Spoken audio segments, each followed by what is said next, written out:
What's up, everybody? I'm DJ Sixsmith. You're watching the Sit Down. Dr. Yusef Salaam is here with us. Hey, Yusef, how are you, everybody. man?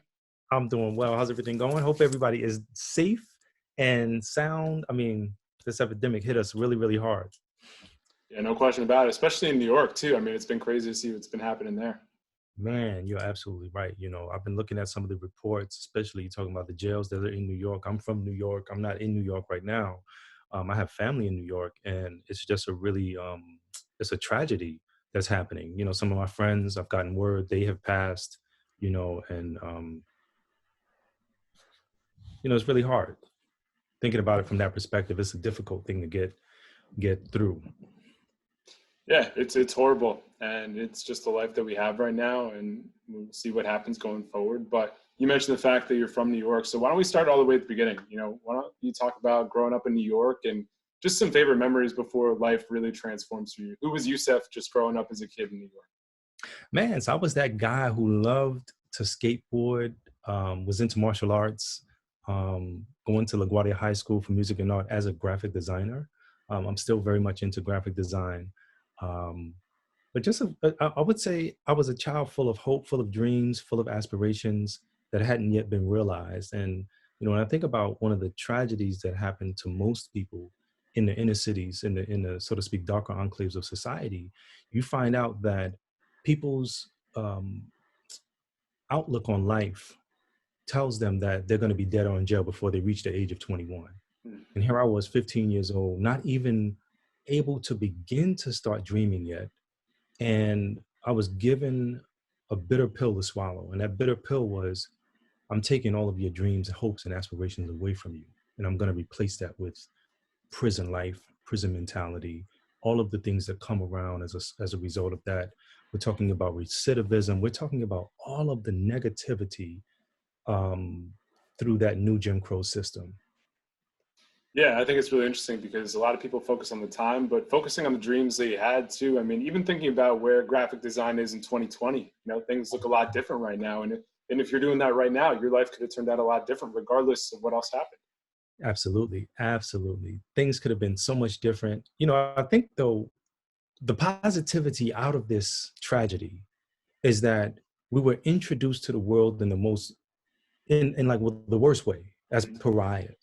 And 30 years later, we were reintroduced to the world as success stories in a way. We now have this platform that we're using to really push the issues, to really talk about what's going on and what matters. And I think that that's the thing that's important.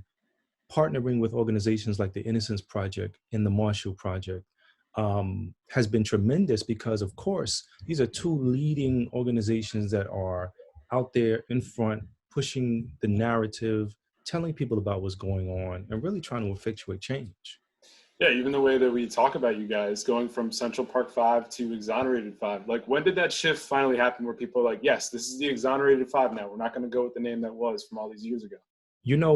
That happened 30 years later. That Wow. happened really, we were found innocent 13 years after they charged us, 13 years after we went to prison for a crime that we didn't commit, 13 years after we were doing someone else's time, right? They found out through DNA evidence that we hadn't done this crime.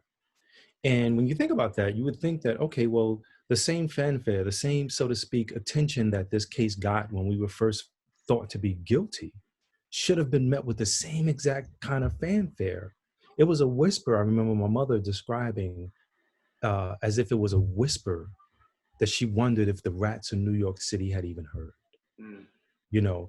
And it took another 12 years of fighting for us to win our lawsuit. A lawsuit at the time, they kept saying this was a no-pay case. They kept saying that we had done this to ourselves, as if the Reed technique was something that was a hocus pocus kind of thing. Every single person who has seen When They See Us, I think, is affected in such a really heart-wrenching way because they realize the truth of our story, in that similar experiences they have had.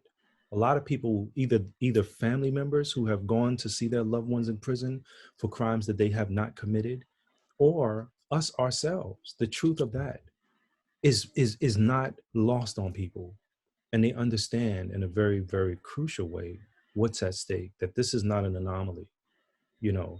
And so 30 years later, our truth came out in a more powerful way that allowed us to take this global stage and utilize our new platform to really push issues of what's going on today. How do you get back your power? How do you continue to dream when your dreams and hopes and aspirations were taken away from you? You know, and I think that's something I think that they couldn't have foreseen. They didn't know who they had. The fact that we are now called the Exonerated Five is a matter of fact. And it should have always been known as that, especially 13 years after we were found to be innocent. They should have been able to say to themselves, wow, in 2002, early 2003, Mm-hmm. we messed up. And you know what? To err is human. And if they would have apologized then, it would have been so much better. And of course, all of the key players in this particular story that that sealed our fate, that planted those nails in the coffin to make people believe that we actually had been guilty of something, when the truth of the matter was that we were only guilty because of the color of our skin. Yeah, it's a really broken system, and the work that you guys are doing right now is amazing. The way that you're living your lives are really important. But you found out at an early age, if you look a certain way, you fit a certain narrative, people are going to try and box you in. So when did you realize, like, oh my gosh, my life is about to change forever? I know you've thought about this a lot, but was there a particular moment that really sinks in for you? I literally held out all hope up until the time I heard the guilty verdicts. When I heard the guilty verdicts, I didn't have the opportunity to plan, to prepare. I was free one moment, and at the same moment, they told me to stand. They put handcuffs on us, and they let us off back to prison. And all of the, of course, you think about the letdown. You think about the tremendous, um, I don't even want to say sadness. It's just you have a hole that can't be filled. Even to this day, there's a hole, there's an empty space that can't be filled. And only those people who have gone through the prison industrial complex understand. We have this secret, so to speak, understanding just in a look that you know what I mean and I know what you mean. And what's tragic is, of course, now is the fact that we have COVID-19 running rampant throughout the United States, definitely throughout the world, but throughout the United States becoming now the hotbed. Many places around the country, prisons in particular, being ground zero for where this virus is now spreading rampantly. And folks they can't social distance. You know, we're talking about communal showers, and that sounds good. A communal shower. Well, you got to understand, what are we talking about? What context are we talking about? Not some place where people want to go and say, "Hey, let me bathe with everyone else." No, you don't even have the opportunity to have a private shower. You have a private bathroom if you are in a cell by yourself. But most prisons now, there's two people to a cell. There's no way to social distance. No way. No, absolutely not. And that's why COVID-19 is going to keep running rampant through all these different prisons. And you mentioned your experience. I mean, it was over 6 years of your life that you were there. And it's one thing to go to prison, Yusef. It's one thing to go for something that you didn't do. So when you think about those days, what was the toughest part of the journey? You know, feel free, however comfortable you are talking about things, but what was the biggest struggle when you were actually in there? The biggest struggle was trying to adjust. You know, all of the things that you knew that was normal, that was okay, that was a part of humanity was stripped from you. Every time you went on a visit, you had to pull down your clothes, bend over and cough. You had to be dehumanized in order to move forward and survive. That abnormal newness became the new norm, and you had to adjust to that. And you didn't realize how much was taken from you until you were returned back to society, back to the world. You know, you're so used to eating your food um, with one arm in front of you, and you eat your food in 2.5 seconds, just basically shoving it all down because you don't want anybody to steal your food. You know, um, having to fend for your life, having to, I mean, prison has their prison shifted from the correctional facility, which was a place where people said, hey, I did wrong. I was found guilty. I got all that was due me according to the system in a perfect world, and I lost. And so therefore I have to now pay my debt back to society. And prisons or correctional facilities used to be that. It used to be a place where you could say, you know what, I'm going to go and pay my debt to society. You pay your debt, then you return back to society a full human being. Not for us. And so all of that, the inhumanity, the reality of going to prison for a crime like rape being one of the worst crimes that you can go to prison for. The only crime that is worse than rape is child molestation. Mm-hmm. And inmates have their own ways of dealing with those kinds of atrocities. I mean, we've seen a glimpse into that world by through part 4 of When They See Us, as we visit Corey Wise and his story. We see a glimpse of that. And by the way, when I saw that with my brothers, Ava DuVernay pulled me aside just before we watched part 4, and she said, Yusef, this is the TV version. So imagine how tragic, devastating, body shifting, mind shifting, everything is not normal anymore. We only saw the TV version, you know? And so the whole like adjusting yourself to live in that abnormal new normal is what that's all about, is what that's like. And that's the tragedy, and that's the hard part. And trying to hold on to anything normal, trying to hold on to, like, a lot of people curse God out. Right now, we're in a situation where we can't see what's affecting most of the people in the world. People are losing their jobs. People are losing their livelihoods. When we come out of this, what are we going to come out as? And I think that part of the story of the Central Park jogger case and us now being known as the Exonerated Five lends to that. It gives a road that people can look at and say, they went through something tragic. How do I go through, or how do I grow through this so that I can come out a better person? How do I grow through this so that I can participate fully in my life, right? Everybody's life is finite. How do you grow through experience so that you can show up in your own life and fully participate? And that's really what it's all about. Yeah, no doubt about it. Focusing on that growth is so important. And you mentioned the Innocence Project, the Marshall Project.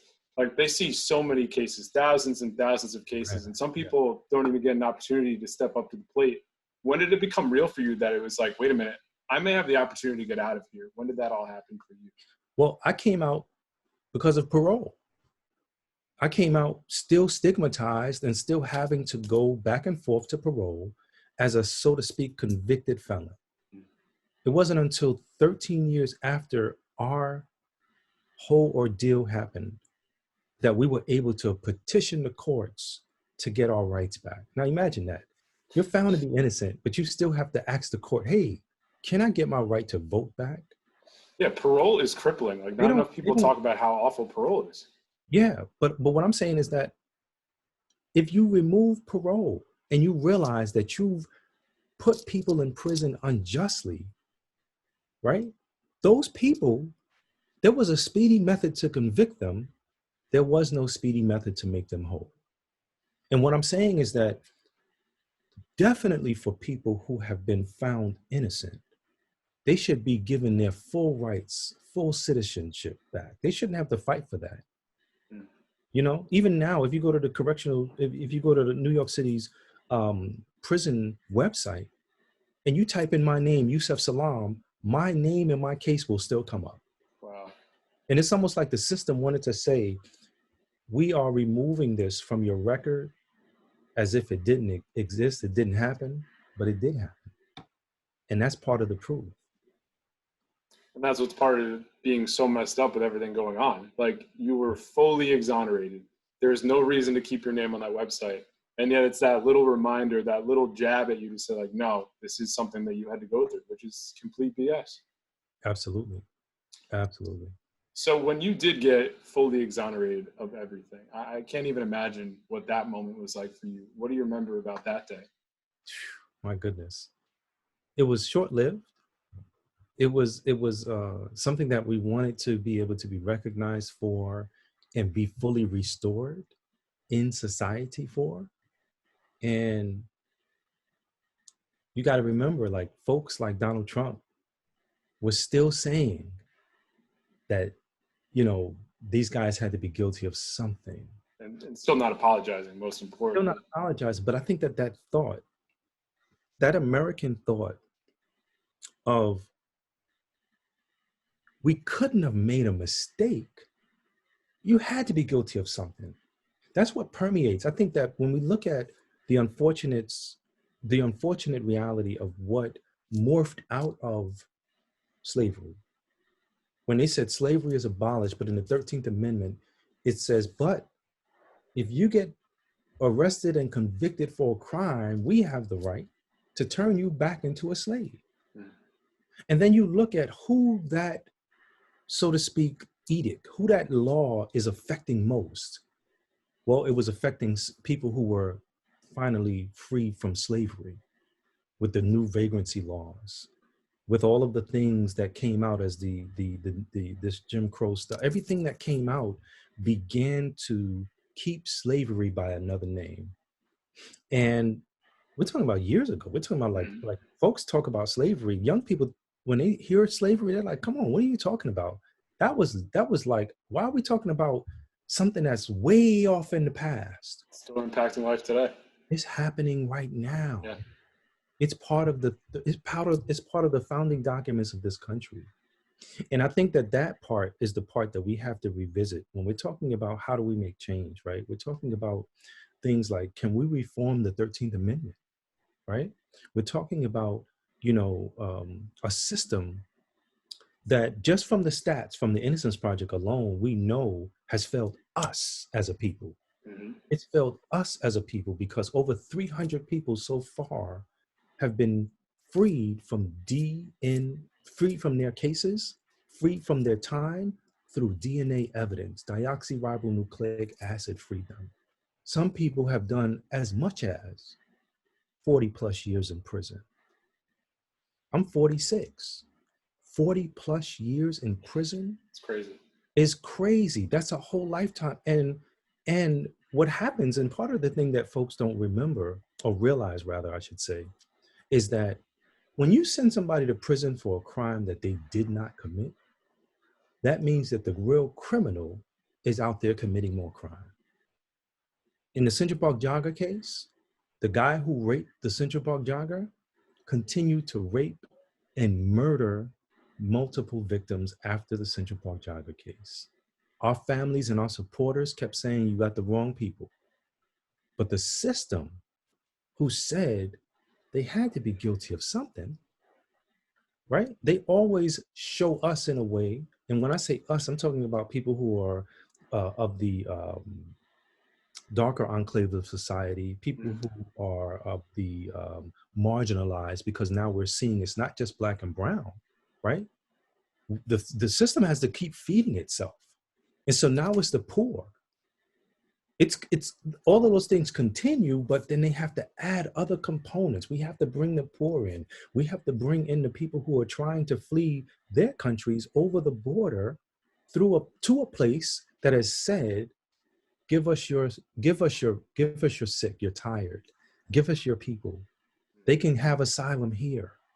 And now from the top part of the government, they're saying, no, we need to build a wall. And as a matter of fact, we need to arrest those folks and put them in internment camps. I don't know if that's the correct terminology, but right. But in some sort of confinement to say, you're not welcome here. And remove like split families apart. Right. The tragedy and the trauma of taking a child away from their parent for a day is irreparably damaging rather to that child. Yeah. Some of the stuff folks forgot about. This stuff is still going on. Stuff we don't talk about enough, and we struggle as a society to believe people that don't look like us. We have a problem with empathy, with love, and they Yes. manifest themselves in situations like this. And Yes. the great thing is that you're out here talking about it.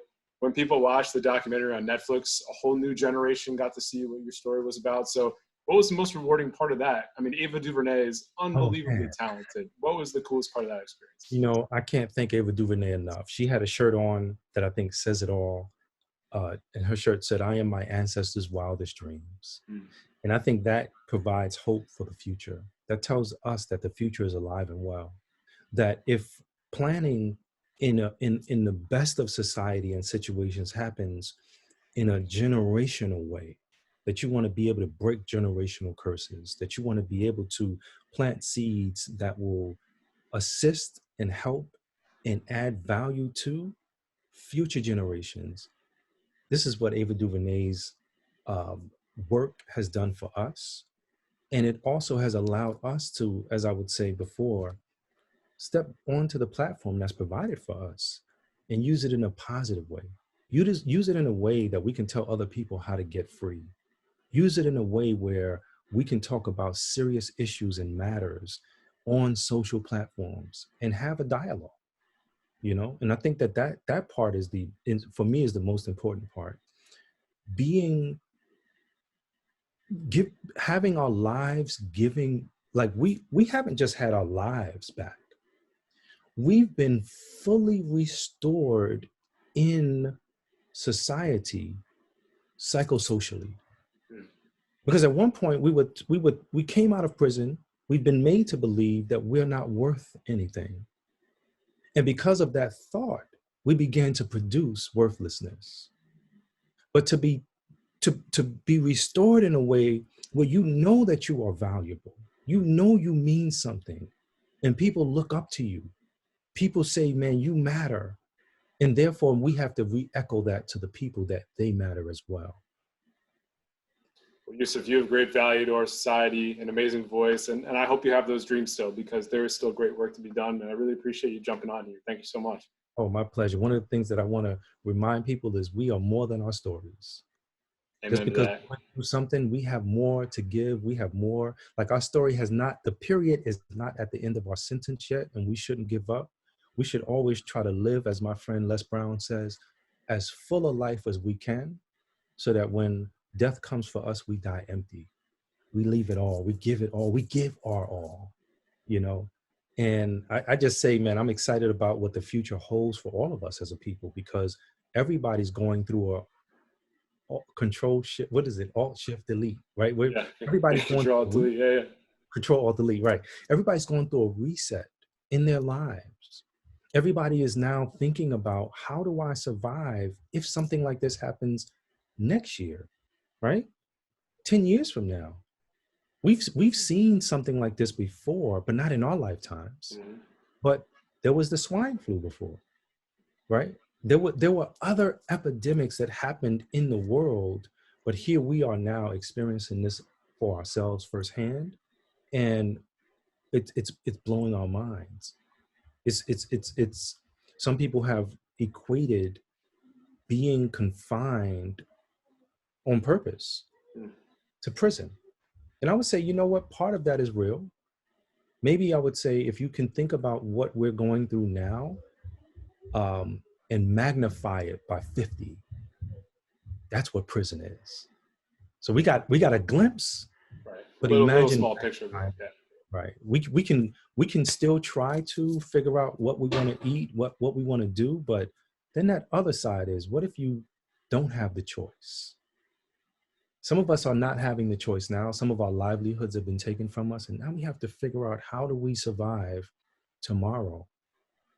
And some of it is exciting, some of it is tragic, but I want us to understand that we were born on purpose, and we were born with a purpose. Our stories have not been, the period has not been placed on the end of our lives. Every day we wake up, we have a new opportunity to appreciate what we have and to give most of everything we have back to society. Beautifully said. Yusef, thanks so much, man. Be good, all right? My pleasure. Thank you.